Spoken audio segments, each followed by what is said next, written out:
तरफ श्री रामेश्वर जी चौधरी जिला कार्यवाह विराजमान है। तो अवतरण और अमृत वचन गीत के बाद में हमारा इस उत्सव के निमित्त मार्गदर्शन करेंगे। तो सभी से निवेदन है कि बिल्कुल शांत रहते हुए पाठ्य को सुनेंगे। धन्यवाद। संपूर्ण राष्ट्र की सेवा का व्रत लिया है। सभी देशवासी हमारे बंधु हैं। जब तक इन सभी बंधुओं को भारत माता के सपूत होने का सच्चा गौरव प्रदान नहीं करा देते, हम चुप नहीं बैठेंगे। हम भारत माता के सही हाथों में सुजलाम सुफलाम बनाकर रहेंगे। ये देश प्रहरण धारिणी दुर्गा बनकर असुरों का संहार करेगी, लक्ष्मी बनकर जन जन को समृद्धि देगी और सरस्वती बनकर ज्ञानांधार को दूर कर ज्ञान का प्रकाश फैलाएगी। हिंद महासागर और हिमालय से परिवेष्टित इस भारत खंड में, जब तक इस भारत खंड में एकरसता, कर्मठा, समानता, संपन्नता, मानवता, सुख और शांति की सब जहाँ भी कब पुण्य प्रवाह नहीं ला पाते, हमारा भागीरथ तब पूरा नहीं होगा। की ओर बढ़ते जा रहे, संगठन का भावी भरते जा रहे, हम विजय की ओर बढ़ते जा रहे। यह सनातन राष्ट्र मंदिर है, यहाँ वेद की पावन ऋचाएं गूंजती, प्रकृति का वरदान पाकर शक्तियाँ देव निर्मित इस धरा को पूजती। हम स्वयं देवत्व गढ़ते जा रहे, हम विजय की ओर बढ़ते जा रहे। संगठन का भावी भरते जा रहे, हम विजय की ओर बढ़ते जा रहे। राष्ट्र की जो चेतना सोई पड़ी, हम उसे फिर से जगाने आ गए। परम पौरुष की पताका हाथ ले, क्रांति के नवगीत गाने आ गए। विदन बाधा से लचड़ते जा रहे, हम विजय की ओर बढ़ते जा रहे। संगठन का भावी भरते जा रहे, हम विजय की ओर बढ़ते जा रहे। हम करे युवाओं का आह्वान, फिर शक्ति का नवज्वार पैदा हो सके। राष्ट्र रक्षा का महाअभियान ले, संगठन भी तीव्रगामी हो सके। लक्ष्य का संधान करते जा रहे, हम विजय की ओर बढ़ते जा रहे। संगठन का भावी भरते जा रहे, हम विजय की ओर बढ़ते जा रहे। हम विजय की ओर बढ़ते जा रहे। इस तपोभूमि को प्रणाम करता हूँ। श्री श्री 1008 ओमदास जी महाराज के चरणों में प्रणाम करता हूँ। ये जो तपोभूमि है, इस तपोभूमि पर एकत्रित होने का आज संचलन के समापन का हमें सबको सौभाग्य मिला है। परम पवित्र भगवान ध्वज आत्मीय स्वयंसेवक बंधु हूँ। कभी कभी हमारे मन में ऐसा आता है कि ये संचलन करना कहाँ आवश्यक था, लेकिन ये कोई खेल का या खेल खेल में रचा हुआ विषय नहीं है। इस विषय के कारण से हमारे हिंदू समाज का जो व्यक्ति दूर दराज क्षेत्र में बैठा है, जिसे कोई कभी सार संभाल नहीं होती है, उसको भी वहाँ बैठे हुए को संबल मिलता है कि हिंदू समाज में मैं अकेला तो नहीं हूँ, मेरे साथ में इतने लोग और भी हैं। इस प्रकार का ये संचलन अपने डीडवाना जिले में, ये जो संचलन है 127वां संचलन है। डीडवाना जिले में 126 संचलन पहले हो गए, ये 127वां संचलन है। आज ही 126वां संचलन हुआ है जो ऑर्डिनेट में हुआ है लाडनू तहसील में। ये 27वां संचलन के वो सुबह हो गया, ये अपना दोपहर बाद में कर रहे हैं, इसलिए ये 27वां संचलन। इसी प्रकार के अब जो है डीडवाना जिले के 103 मंडल है, 103 के 3 मंडलों में संचलन और 42 बस्तियां सब में जब पूर्ण हो जाएगा संचलन, अब लगभग 11 संचलन और बाकी रहे हैं। हमने इस समय ये शताब्दी वर्ष है संघ का, शताब्दी वर्ष यानी संघ के 100 वर्ष पूर्ण हो चुके हैं, ये 100वां वर्ष चल रहा है।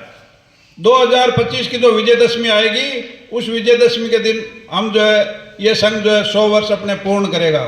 किसी भी संगठन को इतना लंबा समय चलने में, रास्ते में जो आने वाली बाधाएं हैं, सुविधाएं हैं, उन सब को पार करते हुए चलने वाला एकमात्र संगठन राष्ट्रीय स्वयंसेवक संघ है।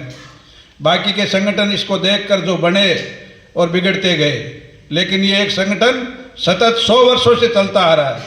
इसके चलने के पीछे कारण है, ये संगठन कहीं पर भी जो है किसी प्रकार का रजिस्टर्ड संगठन नहीं है। डॉक्टर केशव बलिराम हेडगेवार ने जब इस संगठन का निर्माण किया था, इस संगठन की स्थापना की थी, तब वो जो है उससे पहले जो वो क्रांतिकारी थे, जेल गए। राष्ट्रीय जो कांग्रेस जो थी उस समय जो स्वतंत्रता आंदोलन की मूलभूत इकाई थी, उस इकाई के जो विदर्भ प्रांत के जो वो अध्यक्ष भी रहे। लेकिन जब उन्हें पता चला कि ये जो इतने लोग लगे हुए हैं, ये देश तो आज़ाद हो जाएगा, लेकिन ये देश चिरस्थायी रूप से आज़ादी रहेगी, इसकी क्या गारंटी है। तब उन्होंने जो है इसकी जांच की तो पता चला कि ये जो आज़ादी, जो हमारी जो गुलामी आई, वो आने का कारण क्या था। तो उन्होंने पाया कि इस जो देश को मात्रवत जो समाज है, हिंदू समाज है, उसके अंदर विकृतियां आ गई।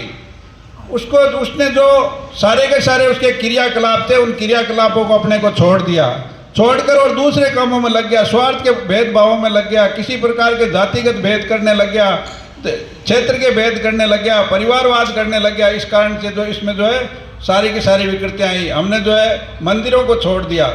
मंदिर हमारे आस्था के केंद्र थे, संस्कार के केंद्र थे, मंदिर और जो गट्टा जो है, लेकिन मंदिरों को हमने छोड़ दिया, मंदिर में जाना तक छोड़ दिया। मंदिर के अंदर जो है शौचालित यंत्र लगा दिए और उन यंत्रों से पूजा पाठ करने लगे।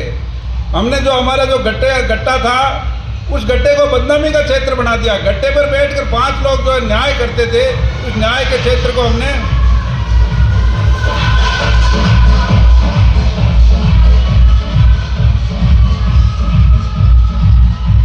उस न्याय के स्थान को हमने जो है बदनाम कर दिया। गट्टे पर बैठने वाले को हमने ऐसा मान लिया कि ये गट्टा छाप लोग जो हैं वो बदनामी के लिए होते हैं, गट्टे पर बैठने वाले तो बुरे लोग होते हैं। लेकिन ये बुरे लोग नहीं थे। लोगों ने जो है अपनी योजनाबद्ध तरीके से हमारे इन स्थानों को बदनाम करने का प्रयास किया और हमने भी उसको मान लिया। हमने मान लिया तो उन्होंने जो उनको बिल्कुल जो है उनको और आगे बढ़ने का मौका मिल गया। उन्होंने हमारे सब चीज़ों पर जो है प्रहार किया, हमारे मंदिरों पर प्रहार किया, हमारे जो है संस्कारों पे प्रहार किया, हमारे स्वावलंबन पर प्रहार किया, हमारी जो रीति नीतियाँ थी उन पे प्रहार किया, हमारे दर्शन पे प्रहार किया, सब चीज़ों पे, हमारे साहित्य पे प्रहार किया। सब जगह उन्होंने जो है किसी भी स्थान को हमारे को जो है छोड़ा नहीं। तब जो है डॉक्टर केशव बलिराम हेडगेवार ने देखा कि ये देश तो आज़ाद हो जाएगा, लेकिन ये आज़ादी चिरस्थायी रहेगी, इसकी क्या गारंटी है। जिस समय राष्ट्रीय स्वयंसेवक संघ की स्थापना हुई उस समय जो है ऐसा कहा जाता था कि 4 हिंदू एक दिशा में उस समय चलते थे, जिस समय 5वां उनके कंधे पे होता था। नहीं तो हिंदू एकता थी नहीं। हिंदू अपने को हिंदू कहलाने के लायक नहीं समझता था। मेरे को किसी प्रकार की गाली दे दो लेकिन मेरे को हिंदू मत को। इस प्रकार की ऐसी जो है विकृति समाज के अंदर आ गई थी। जो देश जो विश्व के अंदर विश्व गुरु कहलाता था, उस देश में इतनी विकृतियां आने के पीछे क्या कारण रहा। तब उन्होंने पाया कि इसका मातृवत जो समाज, पुत्रवत जो समाज है इस भारत माता का, हिंदू समाज, उसमें बहुत सारी विकृतियां आ गई। तो उसको चिरस्थायी करने के लिए क्या किया जाए। तो उन्होंने कहा कि मैं जो है इस हिंदू समाज में संस्कार निर्माण करूंगा और हिंदू समाज का संगठन करूंगा। ये जो राष्ट्रीय स्वयंसेवक संघ है किसी भी धर्म के खिलाफ नहीं है। हम किसी धर्म के खिलाफ काम नहीं करते हैं, लेकिन हिंदू समाज का संरक्षण करते हैं। हिंदू धर्म का हम संरक्षण करके उसे पोषित करने का प्रयास करते हैं। हम किसी के खिलाफ में काम नहीं करते, किसी मुस्लिम धर्म के खिलाफ में या ईसाई धर्म के खिलाफ में काम नहीं करते हैं, लेकिन हम हिंदू समाज का संरक्षण करते हैं। हम किसी को जो है किसी प्रकार की गाली नहीं देते हैं, लेकिन हिंदू समाज के व्यक्ति को कोई गाली देगा तो सुनने के लिए भी हम तैयार नहीं है। जो उसको गाली देगा, जो उसकी तरफ अंगुली उठाएगा, उसकी अंगुली को मोड़ कर तोड़ने का जो सिस्टम है वो हम सब वहां तक करने के लिए हम तैयार रहते, तत्पर रहते, लेकिन हम किसी के विरोध में काम नहीं करते हैं। ऐसा कार्य करने के लिए कितने प्रकार के कितने लोगों की बलि चढ़ी। जब स्वतंत्रता आंदोलन के अंदर चंद्रशेखर जो बहुत गरीब था, लेकिन उसने स्वतंत्रता आंदोलन में भारत माता के लिए कार्य करना शुरू किया, तब जो है काकोरी कांड के अंदर उन्होंने जो खजाना लूटा था, उस खजाने के सारे पैसे चंद्रशेखर के पास में थे। किसी ने उसे कहा कि तेरी माँ अकेली रहती है, तू वहां पर जाकर और तेरी माँ को थोड़ा सा इसमें से धन दे दे, तो तेरी माँ का भरण पोषण हो जाएगा। तू कमाने वाला, तू एक ही बेटा था, तू इस आंदोलन में लग गया, पिता तेरे है नहीं, तो उसका गुजारा कैसे चलेगा। तो जो उन्होंने बात कही वो बात सुनने लायक है, हमारे को समझने लायक है और उस पर चलने के लायक है। उन्होंने कहा कि ये जो धन है, इस धन में अंदर कई माताओं का हिस्सा है, मेरी अकेली माता का हिस्सा नहीं है, इसको मैं कैसे दे दूं। इसमें जो भारत माता का हिस्सा है, इसलिए मैं अपनी माँ को नहीं दे सकता। चाहे मेरी माँ जो है भूख से प्यास से तड़प कर मरे तो मुझे कोई गम नहीं है, लेकिन मैं ये भारत माता का हिस्सा है, मैं अपनी माँ के लिए, अपने अकेले के लिए खर्च नहीं कर सकता हूँ। इस प्रकार के ऐसे क्रांतिकारी जिनके मन में बिल्कुल निस्वार्थ भाव से जो है सिर्फ और सिर्फ राष्ट्र भक्ति थी, ऐसे लोग गए। भगत सिंह की माँ जब सुबह सुबह आकर उसके अंदर जेल के अंदर मिलती है, जिस दिन फांसी होनी होती है उनको, तो माँ की आंखों में आंसू आ जाते हैं। भगत सिंह कहता है कि जब मेरे को फांसी लगे तो तुम मत आना मेरे पास में। क्यों नहीं आना भाई, माँ को तो सब नजदीक लाना चाहते हैं। लेकिन उन्होंने कहा कि अगर तुम मेरे पास में आओगे तो तुम्हारी आंखों में आंसू आएंगे बेटे के कारण, और जब आंसू आएंगे तो लोग ये कहेंगे भगत सिंह की माँ जो है वो अपने उस साहसी पुत्र को देखकर भी उसकी आंखों में आंसू आ गए। उसने जो स्वार्थ पूर्वक जो अपने बेटे को ज्यादा मानकर देश को ज्यादा नहीं माना, देश के लिए जो है उसने न मानकर उसने देश पर न्यौछावर उड़ाने और बेटे के प्रति जो है उसकी श्रद्धा भाव जग गए। इसलिए माँ तुम मत आना। उसने जो है किसी भी प्रकार से, जब वहां पर एक झाड़ू लगाने सफाई करने वाले कर्मचारी जो माता आती थी, उसे भी जो है उसने माँ ही माना था कि तू ही मेरी माँ है। उसने कहा कि तेरी माँ नहीं आएगी तो कौन आएगा, तो उसने कहा तू ही मेरी माँ है, सबको माँ। यानी किसी भी प्रकार के कार्य करते समय कोई भी प्रकार की न्यूनता न आए, इसलिए जो है सबके सब तैयार रहते थे। इसी प्रकार से 1971 के अंदर जब राष्ट्रीय स्वयंसेवक संघ पर प्रतिबंध लगा, तो वहां पर जो है सारे के सारे जो कार्यवाह थे वो अपने क्षेत्र में थे। प्रचारक जो है गुप्त रहकर कार्य करते थे, कार्यवाह जो है सामने आकर समाज के अंदर काम करते थे। एक विदर्भ प्रांत का जो है जिला कार्यवाह था, उसने जो कई दिनों से बैठकों में भी नहीं आ रहा था, उसे सूचना भी नहीं हो रही थी। गांव के दूर दराज इलाके में रहता था। सारे के सारे यही कहते थे कि वो जो है अपना जो जिला कार्यवाह है वो आजकल पता नहीं कहाँ गायब हो गया, डर के मारे कैसे नहीं। जब किसी ने कहा कि आप वहां जाकर उसके गांव में जाकर उसे सूचना दो, वहां पर जाकर एक कार्यकर्ता जाता है, वहां पर उस समय जो फोन वगैरह की व्यवस्था होती नहीं है, आधी दूरी जो है किसी तांगे से तय करता है, फिर रेलगाड़ी में बैठता है, रेलगाड़ी में बैठकर उतर कर फिर कहीं पर पैदल जाता है। उस समय जो उसके घर पे जाकर, कार्यवाह के घर जाकर वो देखता है तो वहां पर ताला लगा हुआ था। आस पड़ोस वाले से जानकारी करते हैं कि ये कार्यवाह जी कहाँ गए हैं। उन्होंने कहा हमारे को तो पता नहीं, कहीं घूमने गए होंगे। जब व्यक्ति किसी प्रकार के कोई काम की जानकारी नहीं होता तो किसी प्रकार से कह देता है, वो उसने कह दिया घूमने गए होंगे, तो उसके जो स्वयंसेवक गया था उसके मन में भी ऐसा ही आ गया कि देखो देश में किस प्रकार के विकट संकट छाया हुआ है और ये जो अपने कार्यवाह जी है वो जो घूमने गए हुए हैं। लेकिन उन्होंने जो उस हकीकत को न जानकर और जो उन्होंने कहा उसी को मान लिया। वापिस वो वहां से पैदल चलकर रेलवे स्टेशन पे पहुंचे। जो ट्रेन आई उस ट्रेन में जो है कार्यवाह जी उतरे, उनके गोद में बच्चा था। वहां पर उतरते ही उन्होंने कहा कि कार्यवाह जी आप कहाँ रहते हो, कितने दिनों से आपका इंतजार कर रहे थे, आप हमें मिले नहीं। वहां पर जो कितनी देश के ऊपर संकट आया है, बाकी के कार्यकर्ता आपका इंतजार कर रहे हैं, वहां पर बैठक चल रही है, आप तुरंत जो है मेरे साथ चलना होगा आपको। वो कार्यवाह किसी प्रकार का संकोच किए बिना जो हाथ में उसके बेटा था उसको जो है अपनी पत्नी की गोद में देता है। देखकर वो कहता है कि इसका तुम अंतिम संस्कार कर देना।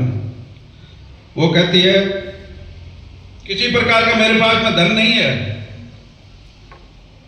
तो कार्यवाह कहता है तुम आस पड़ोस से कुछ इकट्ठा करके और जैसा भी हो इसके कफन का व्यवस्था करके और उसका अंतिम संस्कार कर देना। मैं तो जा रहा हूं क्योंकि मुझे जो है संघ की सूचना मिली है कि मुझे बैठक में जाना है। इस प्रकार के कार्य करने वाले लोग जब कार्य करते हैं तब कोई संगठन आगे बढ़ता है। हमें कई बार इस प्रकार की शंका हो जाती है कई शाखा लगाते समय कि पैसा वो फलाना आदमी तो आवे को नहीं रोजिना, मैं तो रोजिना कह रहा हूं मैंने, लेकिन उसकी साथ संभाल ली क्या आपने? कभी उसके घर पे जाके आपने चिंता की क्या? उससे पूछा क्या उसकी परिस्थितियां कैसी है? नहीं पूछते हम, लेकिन बेकार का मूल्य ना देते हैं। काम जिसको जितना करना है वो करेगा, जहां पर बैठा है वो कर रहा है संघ का कार्यकर्ता, लेकिन हमारे जो समर्पण का भाव जो कम हो जाता है। समर्पण का कैसा भाव? संघ के और संघ के कार्यकर्ता के प्रति समर्पण का भाव कैसा होता है? एक छोटे से बालक को जब गोदी में खिलाते हैं तो उसको ऊपर फेंक कर वापिस उसको जो है गोदी में लेते हैं तो वो हंसता है। उसे पता है कि मैं इनसे छूटता या मेरे को इन्होंने छोड़ दिया तो मेरा हाथ क्या होगा, लेकिन फिर भी वो हंसता है। ऐसा समर्पण होना चाहिए। उसे पता है कि ये मुझे छोड़ेगा नहीं, मैं चाहे किसी भी प्रकार से करूंगा ना तो ये मुझे छोड़ेगा नहीं। इस प्रकार का समर्पण संघ के अंदर, संगठन के अंदर होता है, तब कोई संगठन आगे बढ़ता है। हम बार बार देखते हैं कि हम भगवान राम ने जो है सबरी के झूठे बेर खाए, रामदेव जी ने जो है डालीबाई को अपनी धर्म बहन बनाया, लेकिन समाज के अंदर कहीं न कहीं हम देखते हैं कि हमारे अंदर जो है किसी न किसी प्रकार की न्यूनता आने के कारण से हम जो ऊंच नीच का भेदभाव जो रखने के प्रयास करते हैं। लेकिन वो क्या अच्छी बात है कि हम भगवान राम को मानने वाले, रामदेव जी को मानने वाले अगर हम अपने समाज में, अपने परिवार में जातिवाद करते हैं तो अच्छी बात नहीं है ये। हम अगर भगवान राम के वंशज है, भगवान राम को मानते हैं तो उनके जो किए हुए काम है उन कामों के ऊपर कार्य करना है। हम भगवान को मानकर उनकी पूजा ही नहीं करनी, उन्होंने जो काम किए उन कार्यों के ऊपर, उनके पद चिन्हों पे हमें भी चलना है। हम जो है कुटुंब प्रबोधन का कार्य करने वाले लोग हैं। हमारा परिवार अच्छा होगा ना तो हम दूसरे परिवार को अच्छा करेंगे, दूसरा परिवार अच्छा होगा तो हमारा मोहल्ला अच्छा होगा, मोहल्ला अच्छा होगा तो गांव अच्छा होगा, गांव अच्छा होगा तो हमारा देश अच्छा होगा। यही तो हम चाहते हैं भाई, सारे के सारे व्यक्ति अच्छे हो जाएंगे, राष्ट्र हित की भावना जागृत होगी तो सब अच्छे होंगे।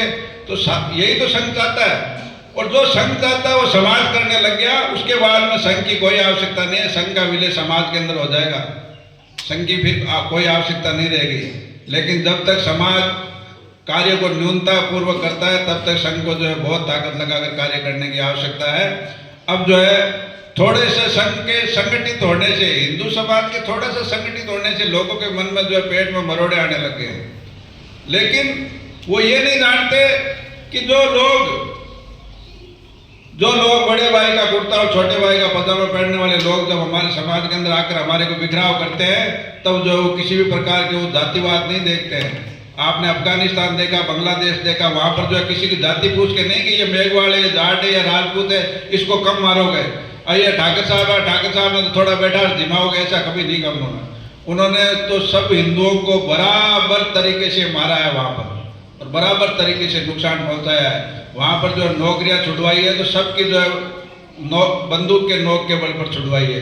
किसी भी प्रकार से उन्होंने ये नहीं कहा कि तुम किस जाति को इसलिए तुम रह जाओ, उन्होंने हिंदू मानकर हिंदू को प्रताड़ित किया है, किसी जाति विशेष को प्रताड़ित नहीं किया, उन्होंने हिंदू को प्रताड़ित किया।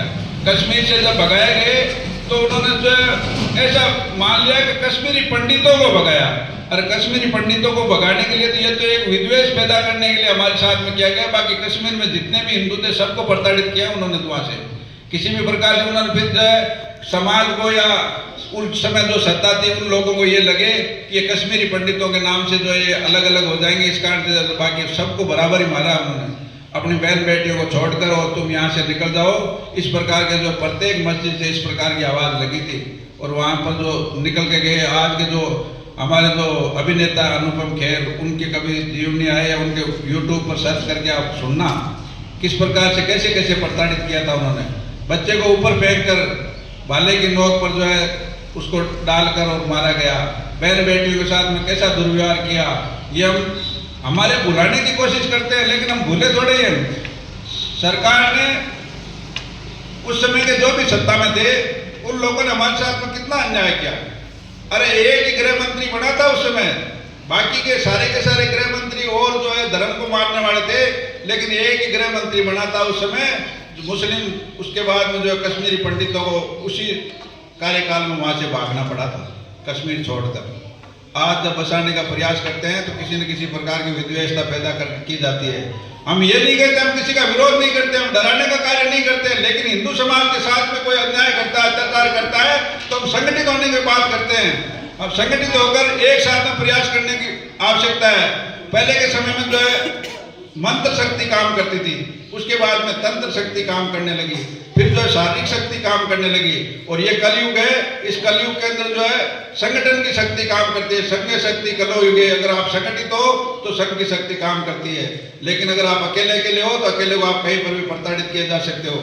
आप जो है अपने मोहल्ले के अंदर आने वाले व्यक्ति के बारे में जानकारी नहीं करते, वो व्यक्ति 10 चक्कर लगाता है अपनी बहन बेटियों को परेशान करने में, किसी प्रकार से कोई दूसरे दुराचार करने के लिए, परेशान करने के लिए, लेकिन हम पूछते नहीं है। पहले हमारी पद्धति ये थी कि गांव के अंदर गुआड़ के अंदर बैठा हुआ अपना ढोकरा भी पूछ लेता था किसी अजनबी को देखकर कि भाया किसी गांव को है। लेकिन आज हमने ये चीजें छोड़ दी। हमारे घर के बाहर से निकलता तो हम नहीं पूछते।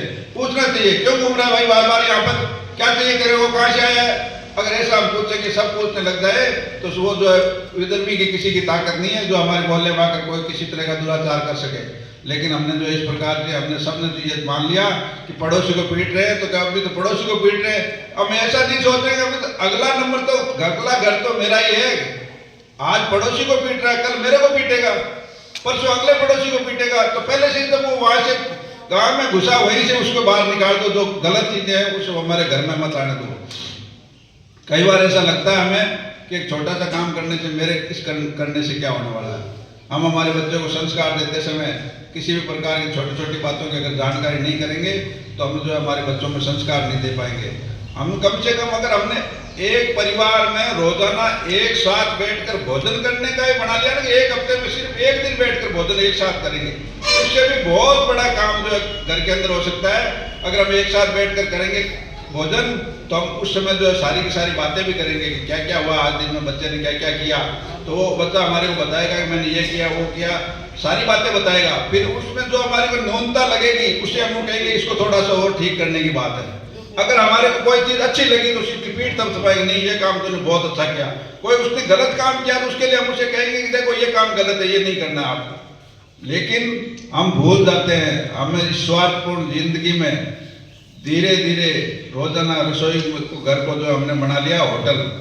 एक व्यक्ति कभी जाता है, दूसरा कभी जाता है, जाकर भोजन करता है, अपने कमरे में चले जाता है, किसी प्रकार की पूरे दिन की चर्चा नहीं कर पाते हैं। अगर हम आरती के समय में भी सारे के सारे मिलकर एक स्थान पर आरती करते समय हम सब एक साथ हैं, या हमने एक नियम बना लिया कि भाई मंगलवार को हनुमान चालीसा का पाठ करेंगे, अपने घर में सब बैठकर एक साथ करेंगे, वो भी एक बहुत बड़ी बात है। लेकिन हमने ये जो साथ बैठने की चीजें थी ना हमने छोड़ दी, और हमने जो एकल परिवार बना लिए, जो दादा दादी नाना नानी के साथ में बैठ के जो संस्कार की बातें, संस्कार की कहानियां जो पोते पोतियों को या दोहितियों को कही जाती थी, वो सारी की सारी हमारे से खत्म हो गई है। और इस भागदौड़ की जिंदगी में पिता और माता को समय नहीं है।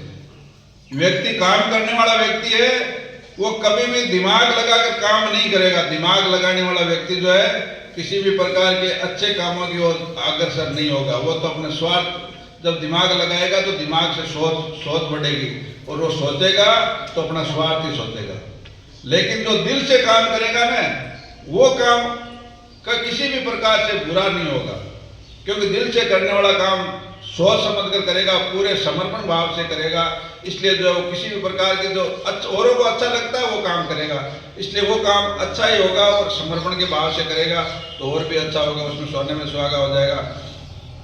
हम किसी को कार्य को करते करते हमने जो है पर्यावरण के साथ में कितना अत्याचार किया है। हमारे पूर्वजों ने इस भारत माता को बसाया, तो देवताओं ने भारत माता को बसाया था अपने बसने के लिए। हिमालयम समारभ्य यावत हिंदू सरोवरम तंदेव निर्मित तंदेशम हिंदुस्तानम प्रत्यक्षते। देवताओं ने अपने लिए बसाया इस देश को। तो यहाँ पर रहने वाले लोग भी देव रूपी थे, यहाँ का मानव था वो भी देवता रूपी था। भारत जो है विश्व गुरु था, लेकिन धीरे धीरे किसी भी प्रकार की न्यूनता आने के कारण से हमने जो उस भारत के साथ में, इस देश के साथ में भी अधिक खरीद का दोहन किया, सारी चीज़ों को हमने जो इस देश में से, इस जमीन में से हमने नष्ट करने का प्रयास किया। और चीज़ें को तो हमें ज़्यादा जानकारी नहीं है, लेकिन हमने पानी के साथ में कितना अन्याय किया। जब यहाँ पर पानी था तो उस समय जो हमने जो बरसात के अंदर भी फुहारे चलाने का प्रयास किया, हमने किसी भी प्रकार से उस पानी को सही तरीके से उपयोग नहीं किया। अगर पानी ऐसी वस्तु है कि वो वापस बनने वाली नहीं है, कोई फैक्ट्री में नहीं बनता है पानी तो जो जितना प्रकृति ने बनाया है उतना ही हमें मिलने वाला है, तो उसका तो सिर्फ संरक्षण ही किया जा सकता है। तो संरक्षण किस प्रकार से किया जा सकता है? आप घर के अंदर जो है काम लेते हो शौचालय के अंदर, तो शौचालय में छोटे डब्बे रखो। अगर शौचालय में जो है 2 लीटर से काम चल सकता है तो 5 लीटर की बाल्टी मत रखो। अगर नहाने के लिए आपको जो है 7 लीटर में काम चल सकता है तो नहाने का जो डब्बा है वो बड़ा मत रखो, छोटा डब्बा रखो। गिलास से नहाओ तो उससे जो पानी का वेस्टेज जो है कम होगा। हम जितना समय में जितने पानी से हम नहा सकते हैं, कम से कम पानी में नहा सकते हैं, उतने पानी में नहाना चाहिए। पहले के समय के अंदर जो है पश्चिमी राजस्थान में किस प्रकार से लोग नहाते थे, आप कई इसमें मोबाइल वगैरह में देखते हो कि एक व्यक्ति जो है चारपाई पर चढ़ के नहा रहा है, उसके नीचे जो कपड़े धो रहा है, उसके नीचे जो बाल्टी रख के, तगारी रख के उस पानी को जो है संचय करके जो है पशुओं को पिला रहा है। कितना उपयोग करते थे हमने क्या किया, हमारे जैसे जैसे ज्यादा चीजें मिली हमने उसका दुरुपयोग करना शुरू कर दिया। हमने जो है इसका जो है संरक्षण करना होगा। प्रत्येक व्यक्ति को जो है साल में 1 पेड़ लगाना होगा, पेड़ लगाकर उसे बड़ा करना होगा। हमने प्रकृति के साथ में बहुत अत्याचार किया है। आज भी जो है हम जितने लोग हैं, प्रत्येक व्यक्ति के लिए 422 पेड़ कम है। प्रकृति को जितने पेड़ों की आवश्यकता है इस वातावरण को साफ करने के लिए, उतने हम प्रत्येक व्यक्ति के ऊपर 422 पेड़ों का आज भी ऋण है। वो 422 पेड़ कब पूरे होंगे? और ये हम सोचते हैं कि हम हिंदू समाज में जन्म लिया है तो हम 1 पेड़ को तो मरते समय भी साथ लेके जाते हैं, तो वो पेड़ तो कम से कम लगाने चाहिए ना। तो इसलिए प्रत्येक वर्ष मैं 1 पेड़ लगाऊंगा, उस पेड़ को बड़ा होने तक उसकी सुरक्षा करूंगा। ये जो है हमें संकल्प भी करना होगा। प्लास्टिक का उपयोग नहीं करूंगा। प्लास्टिक का उपयोग, प्लास्टिक ऐसी वस्तु है जो आने के बाद में जहाँ पर भी हम फेंकते हैं उसके नीचे वनस्पति नहीं उगती है, तो इसलिए उसका उपयोग बंद करना होगा। जहाँ तक संभव हो उसे बंद करना होगा। परिवार के अंदर अगर प्लास्टिक आ गया तो उसे जो है बोतल में डालकर और इको ब्रिक्स बनाना होगा। उसके बाद में उसको जो है और दूसरे कामों में काम ले सकते हैं। कपड़े का थैला साथ लेके जाना। अपना भी महाकुंभ लगा, इस महाकुंभ में जो है राष्ट्रीय स्वयंसेवक संघ ने 15 लाख थालियां और थैले वहां पर भेजे कि वहां पर प्लास्टिक का उपयोग नहीं हो। जो वहां पर जाके आया है उससे भी ध्यान में होगा कि वो सारी की सारी थालियां और थैले जो संघ ने भेजे प्रत्येक घर से एकत्रित किए हैं। हमने कोई किसी अपने पैसों से नहीं दिए हैं। हमने प्रत्येक घर में जाकर आग्रह किया, भाई साहब 1 थाली और 1 थैला आपको देना पड़ेगा कुंभ में भेजने के। हमने 15 लाख थालियां भेजी है। उसके बाद में कुंभ से ऐसे समाचार आए कि और भी इकट्ठे किए अपने कार्यकर्ताओं के पास में थालियां और थैले, लेकिन वहां से आग्रह ऐसा हुआ कि अब हमारे पास में बहुत ज्यादा हो गए, कोई लेने के लिए तैयार नहीं है, इसलिए जो अब नहीं भेजना है। हमने इतने थैले वहां पर उपलब्ध कराए। तो उससे उन्होंने बताया कि 22 लाख टन जो प्लास्टिक है उसका उपयोग जो कुंभ में कम होगा इन थालियों और उसके कारण। तो इतनी प्रकृति के लिए साथ हमने न्याय किया है। तो इस प्रकार से हम अपने परिवार में अपन बाजार में जाते हैं तो थैला लेकर गए, ऐसा करने से अच्छा होगा। तीसरा बिंदु है कि शिष्टाचार। शिष्टाचार की बातें हम बहुत ज्यादा करते हैं। हम दूसरे को जब दूसरे में जब कोई अवगुण दिखाई देता है ना, उसकी हम बहुत ज्यादा बातें करते हैं। फलाना आदमी ने तो बात करनी ही कोनी, फलाना आदमी ने ये कोनी, फलाना आदमी बोल जाने कोनी। लेकिन हमने कभी अपने ऊपर प्रयास किया क्या? हमारे बारे में कोई ऐसा नहीं कहता है। हमारे परिवार के अंदर कोई छोटा बालक है, हमने उसको संस्कार दिए क्या? बड़ों के पैर छूने, बड़ों की आज्ञा का पालन करना है, बड़ों की बात माननी है, ऐसा हमने अपने बच्चों को सिखा रहे हैं क्या? हम जो हमारे मेहमान आता है तो हमने जो है वहीं पर मेहमान को बैठा दिया और उसके बाद में अखबार लेकर बैठ गए, मोबाइल लेकर बैठ गए, ऐसा तो नहीं करते हम कहीं। हमारे को ध्यान में है क्या? अगर ऐसा हम करते हैं तो वो समझता है हमें कि इस प्रकार से इसके घर में नहीं आते तो ठीक रहता। चौथा बिंदु है नागरिक शिष्टाचार। अंतिम बिंदु है कि स्व अनुशासन। हमारे खुद में अनुशासन है क्या? हम अनुशासन का पालन करते हैं क्या खुद? हमने जो है किसी भी प्रकार का अनुशासन का पालन हम कोई डंडे से करवाता तब करते हैं या हम खुद भी करते हैं? एक मोटरसाइकिल वाला था, लाल बत्ती जली हुई थी चौराहे पे, वो उस बत्ती को पार करता है, देखते हैं, पार करते ही उसके बाद आगे उसे पुलिस वाला मिलता है। पुलिस वाला मिलकर उसे कहता है कि आपने जो है कि लाल बत्ती देखी क्या? वो क्या देखी। तो फिर आपने पार कैसे की? कि पार तो मैंने आपको नहीं देखा। यानी पुलिस वाला जब खड़ा रहता है, व्यक्ति खड़ा रहता है, तब हम अनुशासन का पालन करते हैं, नियमों का पालन करते हैं। अगर उतने लोग जो प्रत्येक चौराहे पे 2-2, 4-4 पुलिस वाले खड़े हैं, अगर सारे के सारे उस अनुशासन को लाइटों को मारने लग जाए तो उतने लोग फ्री हो जाएंगे। फ्री होंगे तो क्या करेंगे? वो दूसरे जो काम है, लोग कहते हैं कि आजकल बहुत सारे जो मुकदमे हैं वो आज तक जो उनका हल नहीं हो रहा, बहुत सालों से जो पड़े हैं, तो उनको उस कार्य के अंदर समय मिलेगा। लेकिन हमने क्या किया कि हम जो है अपना स्टेशन मानते हैं, हेलमेट नहीं लगाना ये अपना स्टेशन मानते हैं। हेलमेट से हमें ही फायदा है, अनुशासन नियमों का पालन करेंगे तो हमें फायदा है। घर के पड़ोस के अंदर कोई गंदगी पड़ी है तो हम यही सोचते हैं नगर पालिका वाले, ग्राम पंचायत वाले आकर साफ करवाएंगे। अगर हम कर लेंगे तो क्या है, वो एक सहयोग हो जाएगा ना। आपके तो थोड़ा सा काम होगा अपने घर के पास वाले, लेकिन उनके लिए बहुत बड़ा काम हो जाएगा। कई बार हमारे मन में आता है कि हम स्वदेशी का पालन करें, लेकिन स्वदेशी का पालन हमारे अकेले के करने से क्या होता है?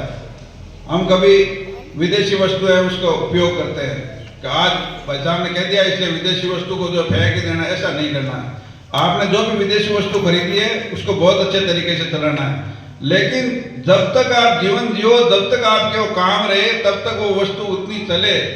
लेकिन जब बदलने की आवश्यकता पड़े तो अपने देश की वस्तु ही खरीदूंगा। क्यों खरीदूंगा? क्योंकि मैं विदेशी वस्तु खरीद कर, और जो पैसा जाता है वो विदेशों में जाता है, विदेशों में जाने के कारण से वो लोग जो है असला बारूद खरीद के हमारे सैनिकों को उपयोग करते हैं। हमारे सैनिक जहाँ पर मारा जाता है विदेशी ताकतों के उनसे, तो वो सैनिक किसी का पिता है, किसी का भाई है, किसी का मामा है, हमारे में ही जो है, तो उसमें कहीं ना कहीं हम जो है उसको मारने के अंदर भागीदार हो जाते हैं। इसलिए जो है इस प्रकार का कार्य नहीं करना चाहिए। कई बार ऐसा लगता है कि मेरे अकेले के करने से क्या होगा, लेकिन अकेला व्यक्ति जो है बहुत पारंगत होता है। अकेला व्यक्ति, अगर एक व्यक्ति एक दिशा में सही कार्य को करने के लिए चलता है तो कारवां बढ़ता चला जाता है। एक अंतिम कहानी कहकर मैं अपनी बात को समाप्त करूंगा। एक बार क्या हुआ, एक पक्षी का नाम है, पक्षी टिटोड़ी जानते हो सब? हाँ, सब जानते। एक टिटोड़ी थी, वो समुद्र के किनारे अंडे दे रही थी। तो बार बार वो जितनी बार अंडे देती, समुद्र का भाव आता और वो भागकर उसके अंडे भागकर ले जाता। तो टिटोड़ी जो है अपने पतिदेव से कहा कि मैं बार बार अंडे देती हूँ और ये जो है मेरा वंशवृद्धि नहीं होने देता है, बार बार ये ले जाता है। तो टिटोड़ी जो वैसे जो पुरुष है ना, वो थोड़ा जो कमजोर होता है तो वो पत्नी के सामने थोड़ा सा बलिष्ठ होने के प्रयास करता है। नहीं मैं बैठे हो ना, तारा काय चिंता है। इस प्रकार से उसने कहा कि मैं बैठा हूं ना, तू क्यों चिंता करती है? तू तो दे अंडे, अगर इस बार समुद्र ले जाएगा ना तो मैं बैठा हूं, मारो हाथ ठेठ दिल्ली तक भूखे। बट टिटोड़ी देखियो ओ जो पतली पतली टांगड़े में तो घोचा जी आन के कहीं समुद्र को कहीं कर पाड़ो। लेकिन ये कह रहे तो चलो कर दे, पति देव है अपने। तो वो टिटोड़ी अंडे देती है, 4 अंडे देती है, समुद्र थोड़ी देर में आता है, भाग कर ले जाता है। टिटोड़ी टी करके कहती है कि वो लेको तारो काय केड़ो। कब क्या करें कि मैं अकेला थोड़े हूँ, मेरे साथ में बहुत सारे के सारे, मैं जो है इन पक्षियों का जो है राजा हूँ, पक्षियों को मैं जो है प्रधान हूँ। तो सारे पक्षियों को इकट्ठा करता है, इकट्ठा करके वो कहता है तो सारे पक्षियों को इकट्ठा करके क्या करेगा कि समुद्र तो सुखा दे, आपद नहीं।